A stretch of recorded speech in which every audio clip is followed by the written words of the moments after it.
بسم اللہ الرحمن الرحیم۔ شروع کرتا ہوں اللہ کے نام سے جو بڑا مہربان نہایت رحم والا ہے۔ قصہ آپ صلی اللہ علیہ وسلم کا بکریاں چرانا۔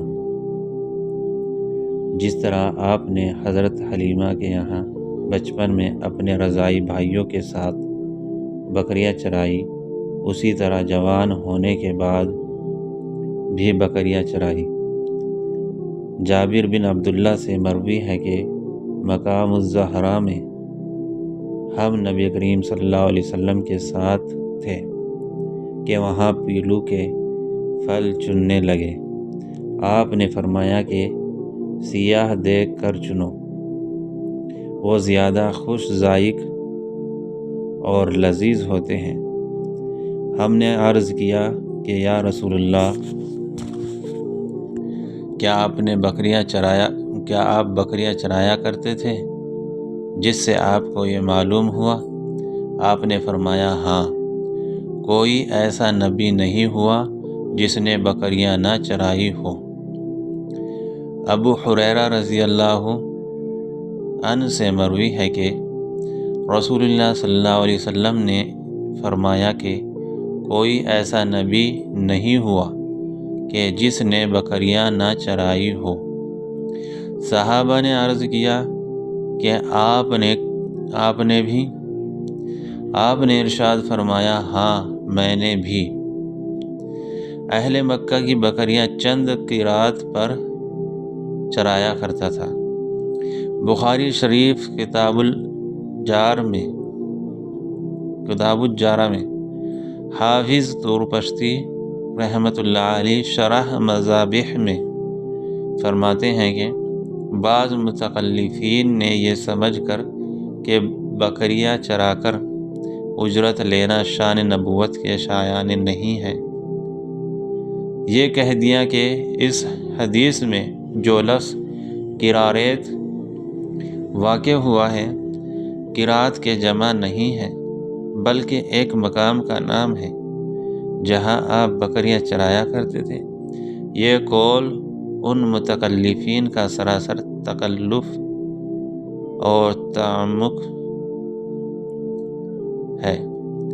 امور تبلیغیہ اور امور دینیہ جو اللہ کے لیے کیے جاتے ہیں، ان پر نبی کا اجرت اور مالی معاوضہ لینا بے شک منصب نبوت کے شایان شان نہیں، لیکن کسب معاش کے لیے اجرت اور معاوضہ پر کام کرنا ہرگز شان نبوت کے خلاف نہیں، بلکہ کسب و اکتساب انبیاء اکرام علیہ السلام کی سنت اور عمل ہے، اور توکل ان کا حال ہے۔ نیز یہ فعل نبوت اور بعثت سے پیشتر تھا۔ اس کے علاوہ قراریت کو ایک مقام کا نام بتلانا بالکل غریب اور ساز قول ہے۔ اس قائل سے پہلے کوئی اس کا قائل ہی نہیں ہوا کہ قراریت کسی مقام کا نام ہے۔ حافظ عسقلانی فرماتے ہیں کہ راجح یہی ہے کہ قراریت قیراط کی جمع ہے، مقام کا نام نہیں۔ اہل مکہ قراریت نام کے کسی مقام سے واقف ہی نہیں۔ نسائی نے نصر بن حزن سے روایت کیا ہے کہ ایک بار اونٹ والے اور بکریوں والے آپس میں فخر کرنے لگے تو رسول اللہ صلی اللہ علیہ وسلم نے ارشاد فرمایا کہ موسیٰ نبی بنا کر بھیجے گئے اور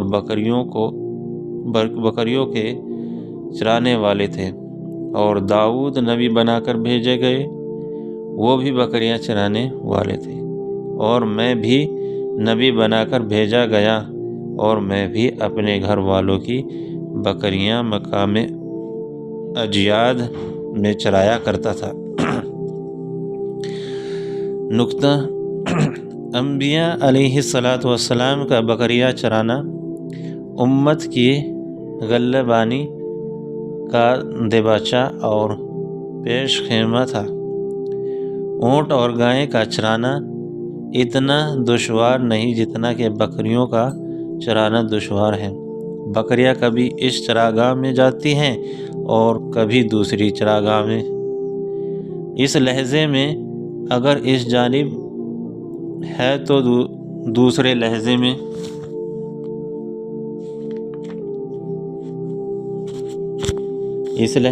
اگر اس جانب ہے تو دوسرے لہجے میں دوسری جانب دوڑتی نظر آتی ہے۔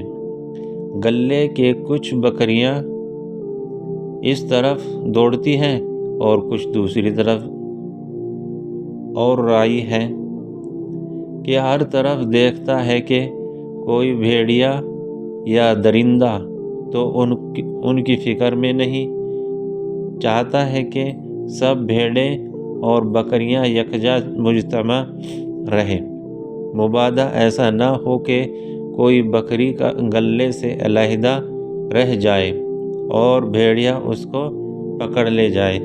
صبح سے شام تک رائی اسی فکر میں اس کے پیچھے پیچھے سرگرداں اور پریشان رہتا ہے۔ یہی حال حضرت انبیاء علیہ السلام حضرات انبیاء اللہ علیہم الف الف صلاۃ اللہ کا امت کے ساتھ ہوتا ہے کہ ان کی اصلاح و فلاح کی فکر میں لیل و نہار سرگرداں رہتے ہیں۔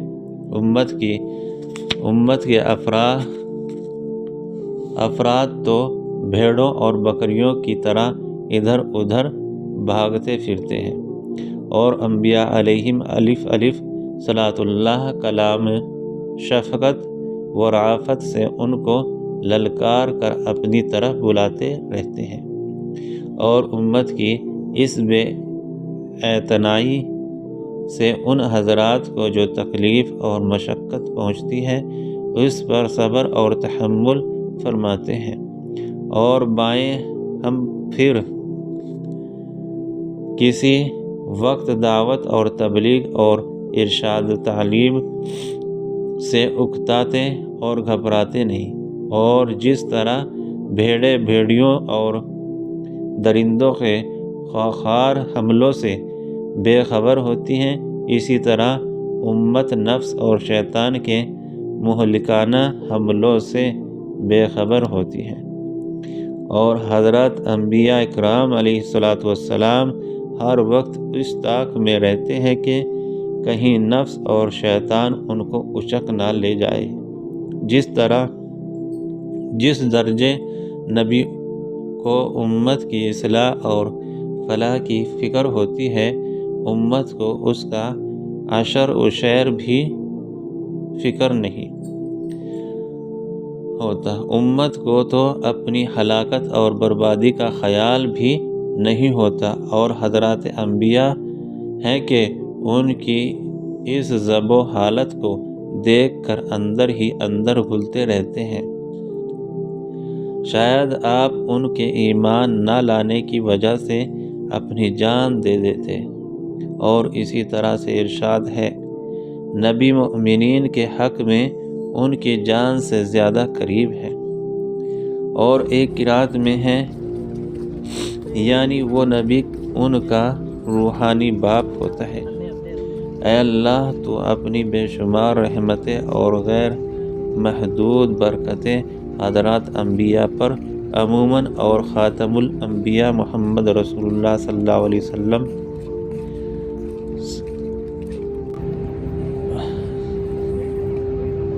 صلاۃ اللہ وسلام علیہم اجمعین پر خصوصاً نازل فرما، کہ جن کے کلمات قدسیہ نے ہم نابکاروں کو تیرا صحیح راستہ بتلایا۔ آمین یا رب العالمین۔